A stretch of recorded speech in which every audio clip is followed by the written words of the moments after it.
Captain Lisa Hayes stared at the glowing screens around her command bridge, watching the last dying light from the Velthury homeworld flicker like a candle about to go out. The planet below was barely alive now, its once beautiful crystal cities turned into smoking ruins. 3 days had passed since she received the final message from the Velthury people, and those words still echoed in her mind like a haunting song. The Velthury were nothing like humans.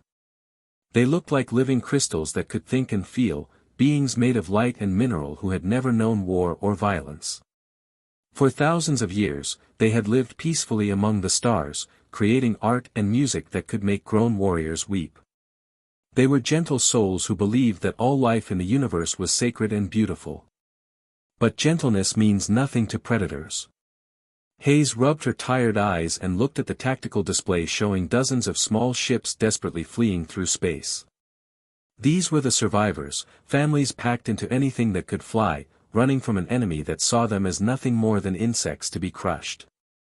The Drakmari Empire had swept through Velthury space like a plague, destroying everything in their path not for resources or territory, but simply because they enjoyed killing. "Captain, any word from the Galactic Assembly yet?" Hayes asked, turning to Lieutenant Commander Jake Morrison. She already knew what the answer would be, but she had to ask anyway. Morrison shook his head slowly, his face showing the same frustration that Hayes felt burning in her chest. "Same response as always, Captain.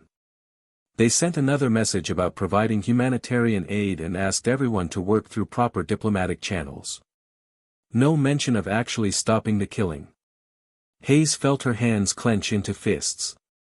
The Galactic Assembly was supposed to be the voice of civilization in the universe, representing hundreds of different species working together for peace and justice. But when real evil showed its face, they always found excuses to look the other way. They talked about diplomatic solutions while children were being murdered. She pulled up the intercepted Drakmari communications on her screen, even though she had already memorized every horrifying detail. The Drakmari weren't just conquering Velthury worlds, they were turning the destruction into entertainment. Their broadcasts showed Velthury children being hunted through burning streets while Drakmari warriors laughed and cheered. Entire cities were being destroyed not for any military purpose, but because the Drakmari enjoyed watching beautiful things burn. The galactic community's response to this nightmare was exactly what Hayes expected. Most species were too afraid to act. The Drakmari came from Vorthak, a world covered in active volcanoes and poisonous air that would kill most beings in minutes. Living on such a deadly planet had made them into perfect killing machines, and every civilized species in the galaxy knew it. The Drakmari had built their empire on fear, and that fear kept everyone else paralyzed. Hayes understood that fear. The Drakmari were 2 meters tall, covered in natural armor, and strong enough to tear most beings apart with their bare hands. Their ships were built like flying fortresses, and their warriors had been fighting and killing since the day they could walk. When the Drakmari decided they wanted something, most species simply gave up and hoped for mercy. But mercy was not a concept the Drakmari understood. "Captain Hayes," Communications Officer Amy Rodriguez suddenly called out, her voice cutting through the heavy silence on the bridge. "We're getting a priority transmission directly from Earth Command. Admiral Kane wants to speak with you immediately." The air above Hayes's command chair shimmered and formed into the solid-looking image of Admiral Robert Kane. His face looked like it had been carved from stone, all hard angles and determined lines. His gray hair was perfectly neat despite the fact that he had probably been awake for days dealing with this crisis. Kane had the look of a man who had made difficult decisions before and was about to make another one. "Captain Hayes," Kane's voice was calm but carried an edge of steel that Hayes recognized. "I need you to take Task Force 7 and head immediately to Velthury space. I'm uploading your mission details right now." Hayes glanced at her screen as the mission information appeared. Her eyes grew wide as she read through the details. The official classification read Humanitarian Rescue Operation, but the weapons loadouts and ship assignments told a very different story. This wasn't a rescue mission, this was a battle fleet. "Sir," Hayes said carefully, "the paperwork says this is a rescue operation, but these ship configurations suggest something else entirely." Admiral Kane's expression grew even harder, if that was possible. The Drakmari intercepted our diplomatic messages yesterday, Captain. We tried to negotiate safe passage for Velthari refugees and offered to help relocate their population to safe worlds. He paused, and Hayes saw something dangerous flash in his eyes. The Drakmari response was to capture a Velthari nursery ship and broadcast the execution of every child on board. They wanted to make sure we understood their position on negotiations. Hayes felt ice-cold rage flow through her veins. She had seen the horrors of war before, but there were lines that civilized beings simply did not cross. Killing children to make a political point was beyond evil, it was the act of monsters who had forgotten what it meant to be alive. The Drakmari have made their intentions perfectly clear, Kane continued, his voice growing colder with each word. They don't want diplomacy, negotiation, or compromise. They want to hunt and kill every Velthari in the universe, and they want everyone else to watch and do nothing. The Admiral's jaw tightened until Hayes could see the muscles working under his skin. It's time we made our own intentions clear as well. Hayes felt a grim smile cross her face. Earth had joined the galactic community only 50 years ago, and most species still saw humans as just another peaceful race looking for trade and friendship. They didn't know about Earth's history, about the millions of years humans had spent learning how to hunt, fight, and survive on a world that tried to kill them every single day. The Drakmari thought they were the galaxy's apex predators. They were about to learn what real predators looked like. Warchief Thrakak stood on his command bridge like a king surveying his kingdom, watching the small human ships approach through the darkness of space. His massive form towered over his crew, standing nearly 3 meters tall with skin like black volcanic rock and teeth that could tear through steel. Scars covered his arms and chest, each one a trophy from battles where he had personally killed enemy commanders with his bare hands. The Drakmari Bridge was a place of shadows and red light, designed to remind everyone that they were warriors first and everything else second. The walls were decorated with the skulls of defeated enemies, and the air smelled of sulfur and metal, just like their poisonous homeworld. Every surface was built for war, every control designed to be operated by clawed hands that had known violence since birth. Thrakak studied the approaching human vessels with the same interest a cat might show when watching mice. 12 small ships, each one barely a quarter the size of his smallest escort vessel. Their hulls were painted white and blue, colors that spoke of peace and healing. Even more amusing, they carried symbols that his translation computers identified as meaning mercy and medical aid in the standard galactic language. Look at them, Thrakak rumbled to his bridge crew, his voice like grinding stone. These soft little creatures actually think they can interfere with a proper hunt. Do they not understand what we are? His tactical officer, a scarred veteran named Gorvok who had served in 30 conquest campaigns, peered at the sensor readings with confusion. War Chief, their ships are small and appear to be civilian rescue vessels. No heavy weapon signatures, no military-grade shields. I do not understand why they would approach our fleet. Thrakak's mandibles clicked together in the sound that his species made when they were amused. It was not a pleasant sound. Perhaps they believe their reputation for diplomacy will protect them. The galaxy is full of weak species who think that talking can solve everything. He gestured at the tactical display showing Velthari refugee ships scattered across the system. Just like these crystal creatures who never learned how to fight. The Drakmari had spent generations building their reputation as the galaxy's ultimate predators. Their homeworld of Vorthak was a nightmare of active volcanoes, poisonous gases, and acid rain that fell from skies the color of dried blood. Only the strongest and most ruthless beings could survive there, and those survivors had conquered half the known galaxy through pure, overwhelming violence. Every species in civilized space knew the stories.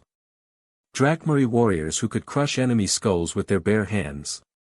Drakmari fleets that turned entire worlds into smoking ruins just to watch them burn.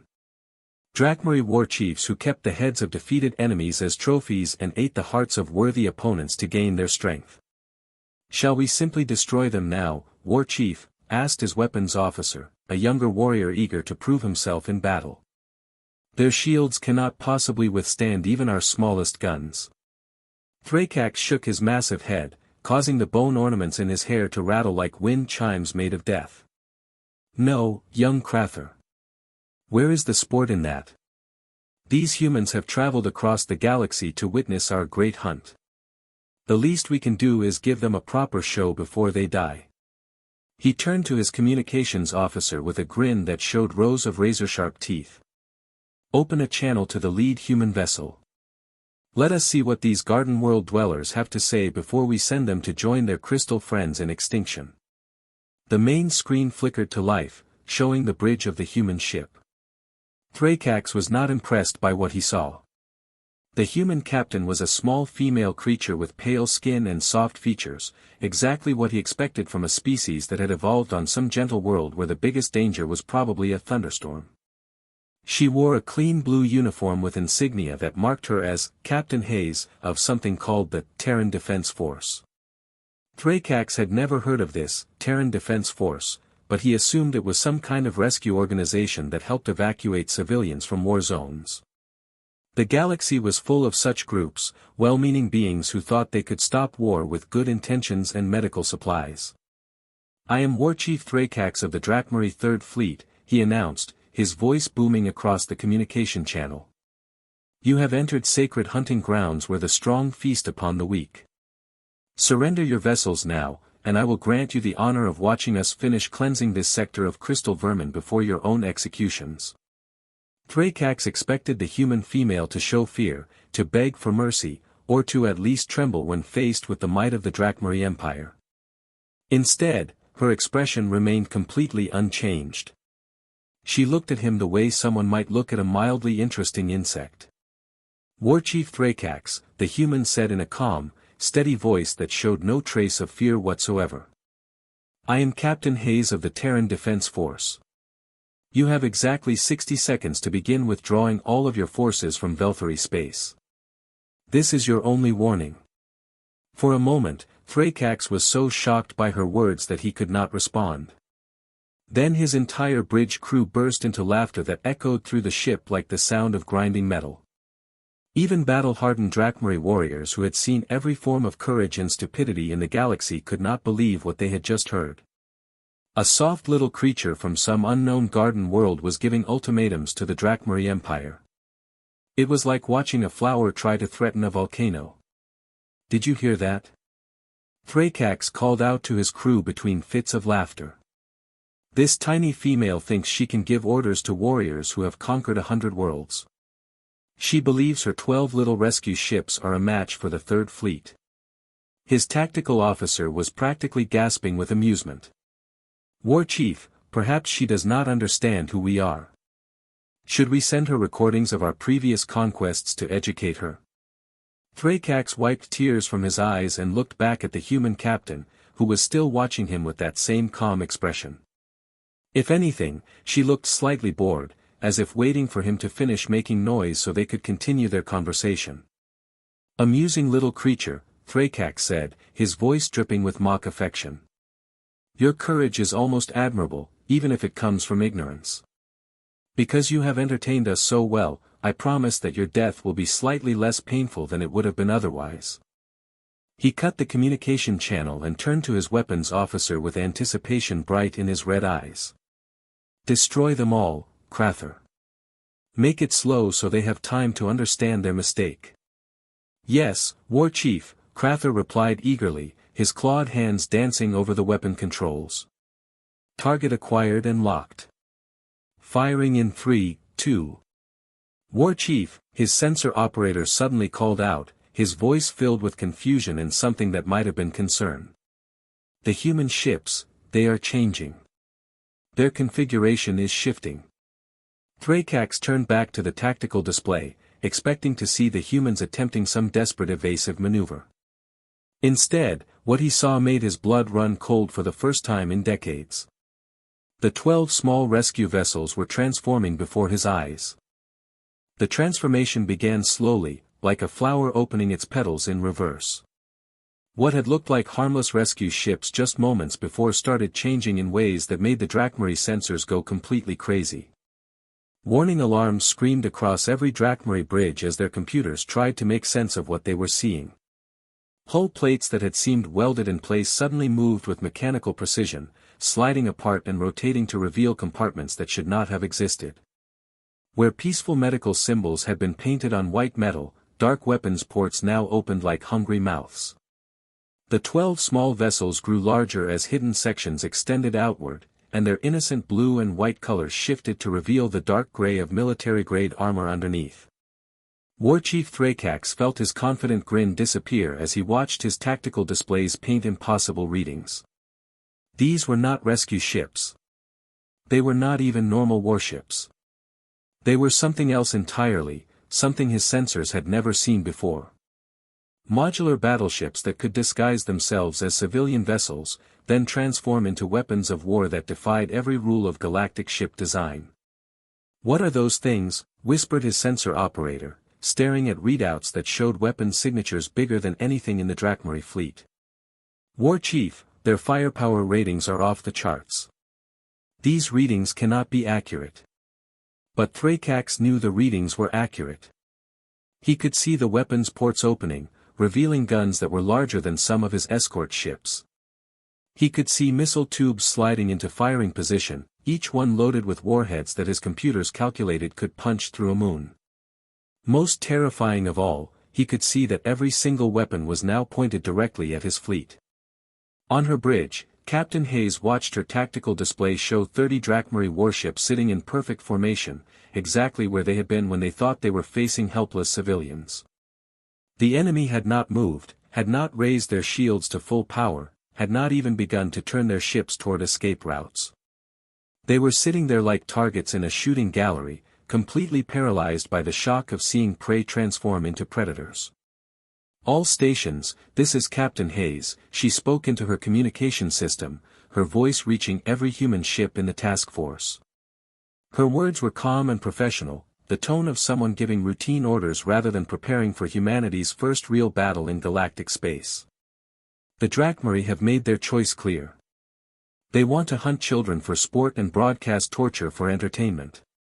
Light them up." Lieutenant Commander Tom Bradley commanded the UES Retribution, one of humanity's newest and most advanced warships. His bridge crew watched their targeting computers paint every Drakmari vessel with red crosshairs, calculating firing solutions with the kind of precision that only came from centuries of human warfare. Bradley had fought in the Mars Rebellion and the Jupiter mining conflicts, but this felt different. This was not humans fighting humans over resources or territory. This was extermination. "Captain Hayes, this is almost too easy," Bradley reported over the tactical network, watching his sensors track the enemy fleet. "They are not even trying to dodge or raise their shields. I do not think they understand what they are looking at." Hayes felt no sympathy for the confusion of her enemies. She had seen the recordings of Velthari children being hunted through burning streets. She had watched the broadcasts of nursery ships being destroyed for entertainment. The Drakmari had shown the galaxy exactly what kind of creatures they were, and now they would learn what kind of creatures humans could become. "Their mistake," Hayes replied, her voice cold as deep space. "All ships, weapons are free. Show them what Earth children learn in history class." The battle began and ended in 3 minutes and 47 seconds. The Drakmari had never faced enemies like humans before. Every other species in the galaxy treated warfare as a necessary evil, something to be conducted with honor and rules and respect for the defeated. Battles between civilized races involved formal challenges, agreed-upon combat zones, and negotiations for surrender when the outcome became clear.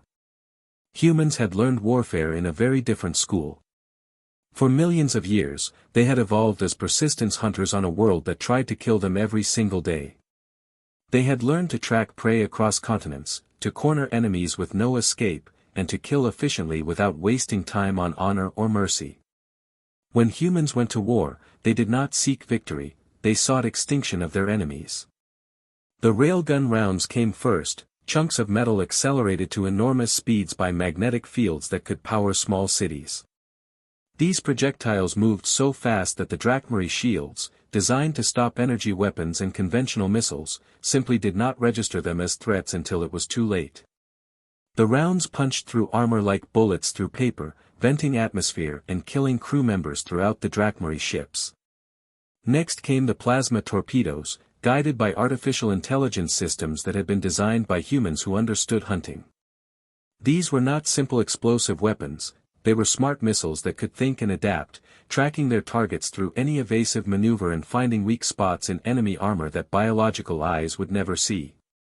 The torpedoes moved through space like hunting wolves, working together to bring down prey much larger than themselves.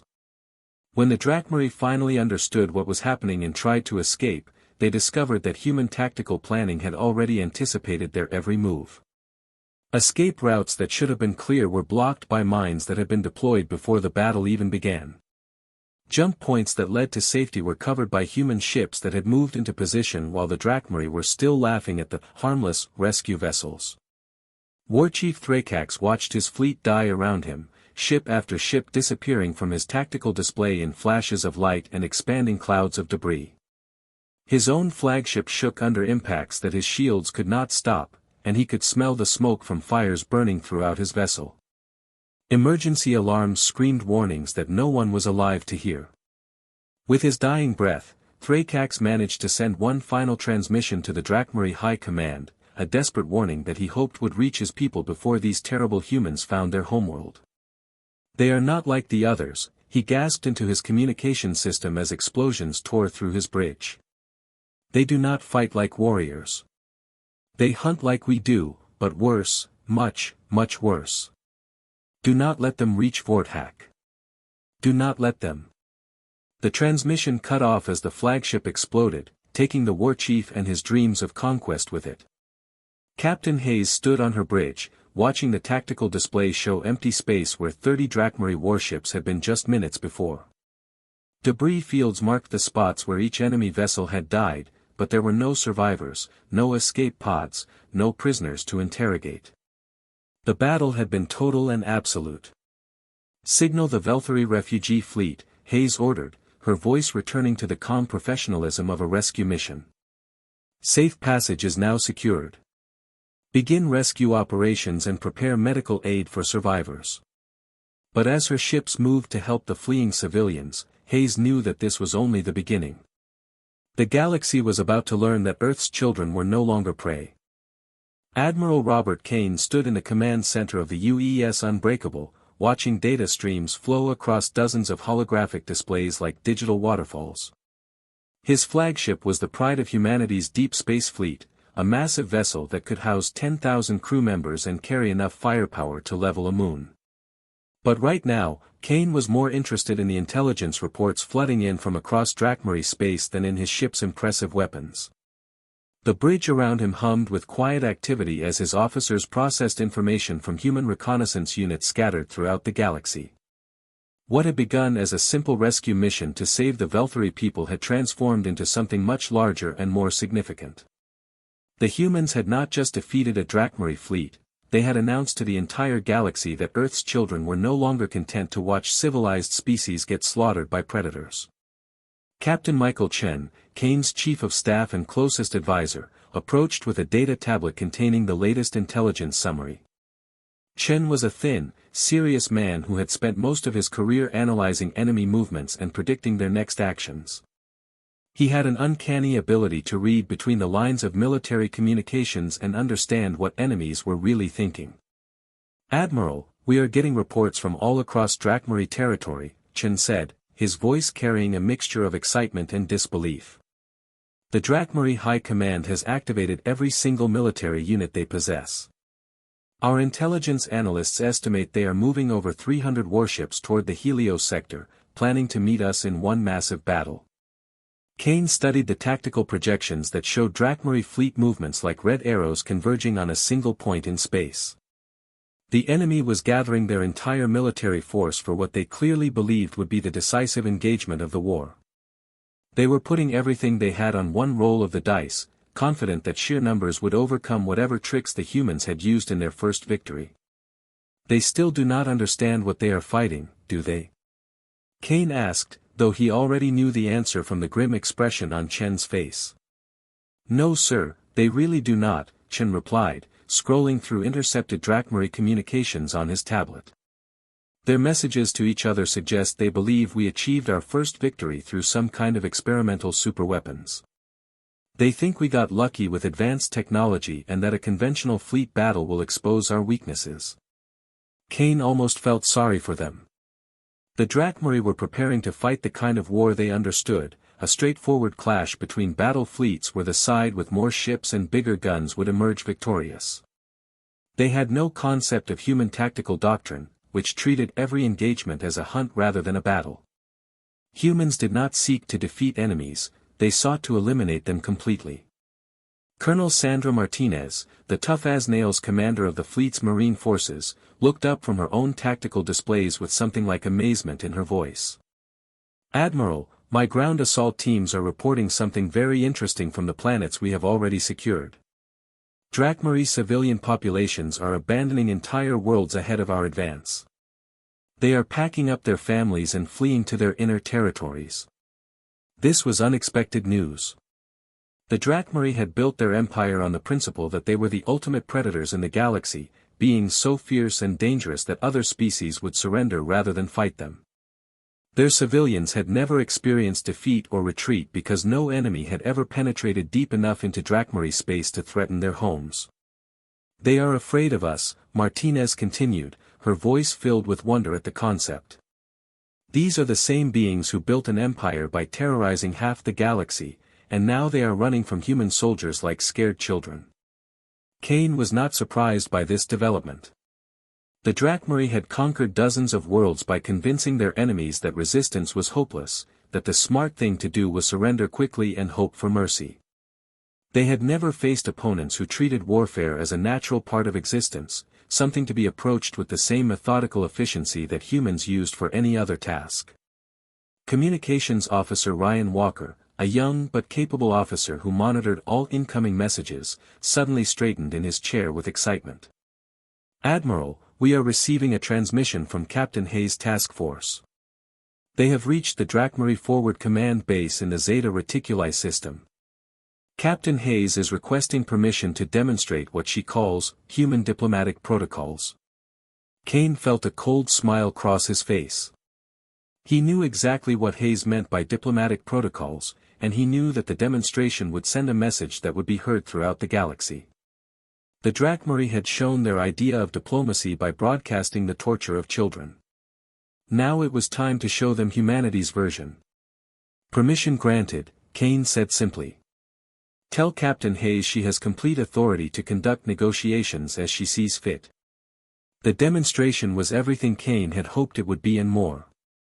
Captain Hayes did not simply attack the Drakmari base and destroy it in a conventional assault.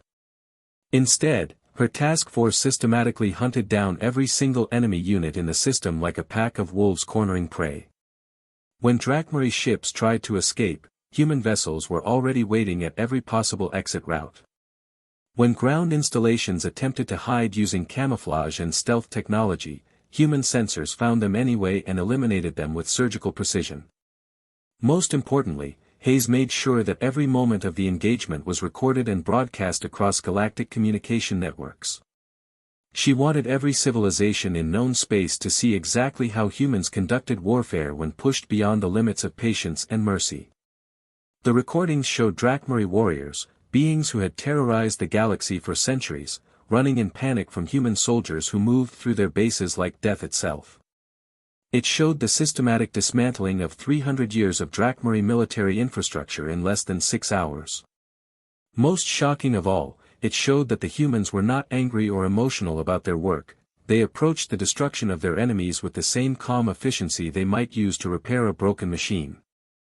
Within hours of the broadcast, every major government in the galaxy was frantically analyzing the footage and trying to understand what it meant for the balance of power in their region of space.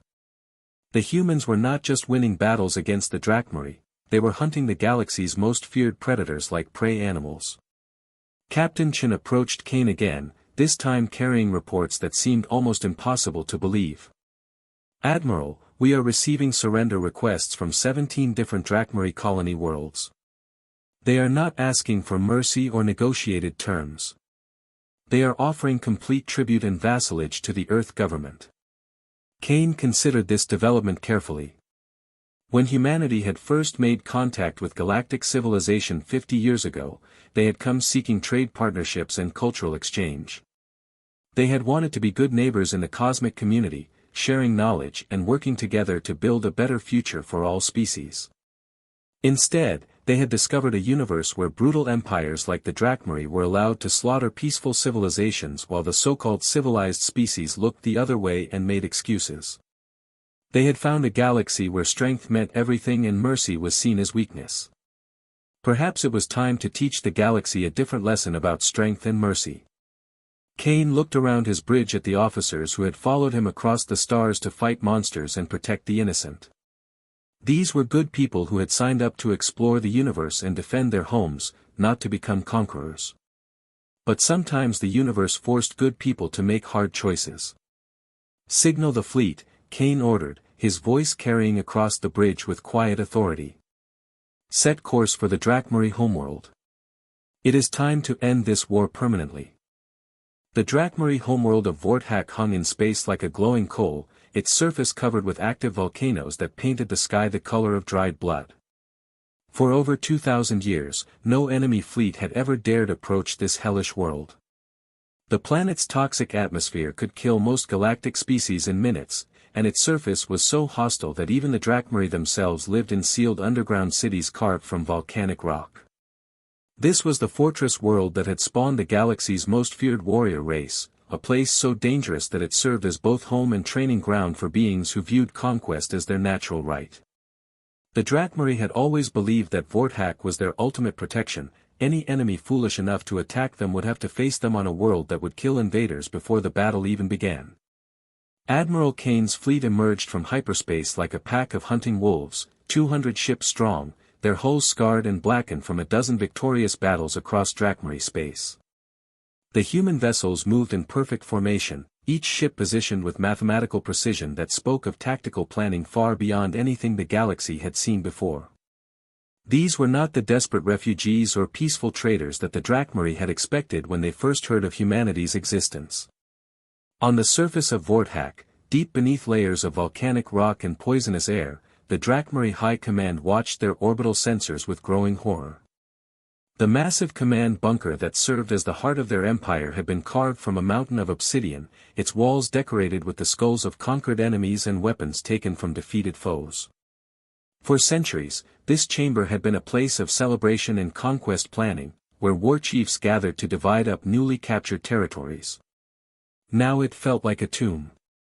High Commander Zakthor, supreme leader of the Drachmari Empire, stood before the main tactical display with his clawed hands trembling.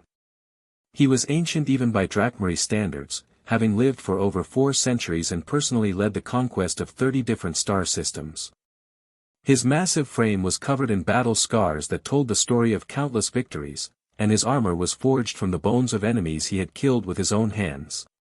But as he watched the human fleet take position around his homeworld, Zakthor felt something he had never experienced in his long life of violence and conquest, genuine terror. Not the excitement of facing a worthy opponent or the thrill of dangerous combat, but the bone-deep fear of a predator who suddenly realizes he has become the prey. The humans had swept through Drachmari space like a wildfire consuming everything in its path. They had not simply defeated Drachmari fleets, they had hunted them with a precision and ruthlessness that defied every rule of galactic warfare. Entire battle groups that had terrorized star systems for generations had vanished without even managing to send distress signals. Fortress worlds that had never fallen to any enemy had been conquered in hours rather than months. A communication alert echoed through the bunker, and Zakthor knew without checking that the humans were ready to deliver their ultimatum. He activated the main communication system, and the image of Admiral Kane appeared on the central display.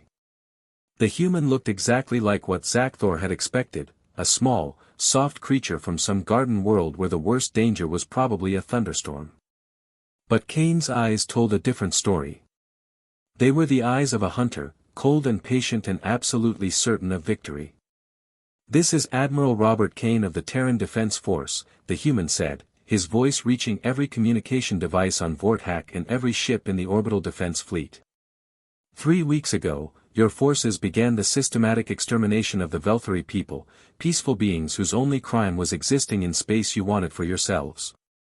Kane paused, letting his words sink in while Zakthor felt shame burn in his chest for the first time in his life. The Drakmari had indeed slaughtered the crystal beings for sport, turning their conquest into entertainment and broadcasting the torture of children across the galaxy like some kind of twisted celebration.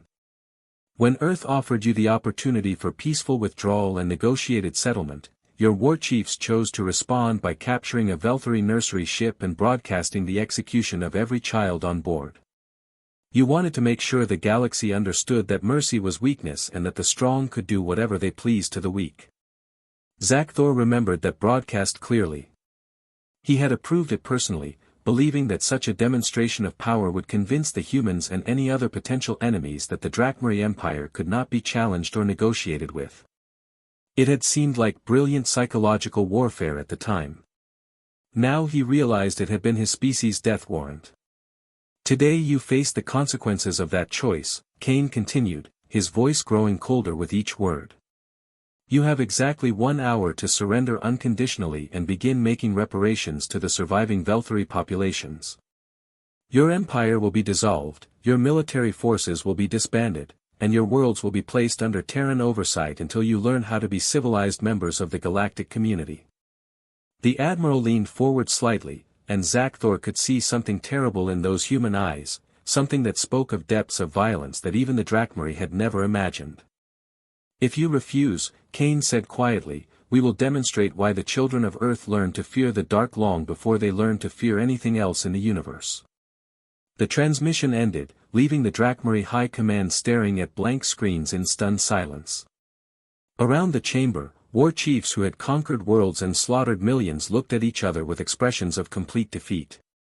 They had built their empire on the principle that overwhelming force could solve any problem, but now they faced enemies who understood force in ways that made Drakmari brutality look like children's games. Zakthor looked around at his commanders, seeing his own terror reflected in their faces. These were beings who had spent their entire lives learning how to kill and conquer, but they had never learned how to face their own extinction with dignity. The surrender transmission was sent in 37 minutes. 6 months later, Captain Lisa Hayes stood at the podium in the Great Assembly Hall of the Galactic Council, representing humanity in their first formal address to the galactic community. The vast chamber could hold representatives from over 500 different species, and today every seat was filled. The beings gathered here came from worlds across the galaxy, representing every form of life that had ever achieved space flight and joined the cosmic community. But for the first time in the Assembly's 1,000-year history, the chamber was completely silent. Hayes looked out at the sea of alien faces, some curious, some afraid, some calculating the implications of what had happened in Drakmari space.